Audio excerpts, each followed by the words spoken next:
আমি আমার সন্তানের অধিকার আদায়ের জন্য কোর্ট পর্যন্ত যাইতে রাজি আছি। গরিব ঘরের রাজপুত্র নাটকের ২১তম পর্ব কবে প্রচারিত হবে? ২১তম পর্ব এখনও কেন প্রচার হচ্ছে না? অলরাইট, এই সকল প্রশ্নের উত্তর নিয়ে হাজির হলাম আজকের ভিডিওতে। সুতরাং ভিডিওটি টানাটানি না করে শেষ পর্যন্ত দেখতে থাকুন।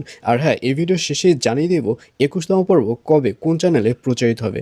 এবং ফাইনালি ২১তম পর্বে আপনারা দেখতে পারবেন মেঘলাকে দেখা যাবে সেবার কোর্টে অনিকের নামে মামলা করবে, এবং কোর্টে যখন মামলা করবে তখন মেঘলা ভালো একজন উকিল নিয়ে যাবে, এবং সেই উকিল মেঘলাকে ভালো একটা পরামর্শ দেবে।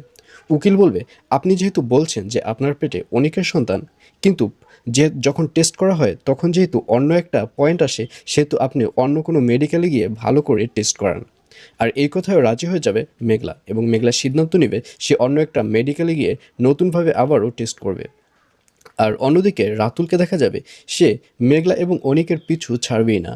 রাতুল ভিতরে ভিতরে অনিকের ক্ষতি করবে, অনিকের কোম্পানির অনেক বড় বড় ক্ষতি করবে, এবং নাম দিবে মেঘলার, যে মেঘলাই অর্থাৎ শালিমা গ্রুপ অ্যান্ড বিল্ডার্স অনিকের কোম্পানির ক্ষতি করছে, যার কারণে মেঘলা ও অনিকের মধ্যে যে শত্রুতা সেটা একদম লেগেই থাকবে। তো ভিউয়ার, জানিয়ে দিচ্ছে এই পর্বটি কবে প্রচারিত হবে।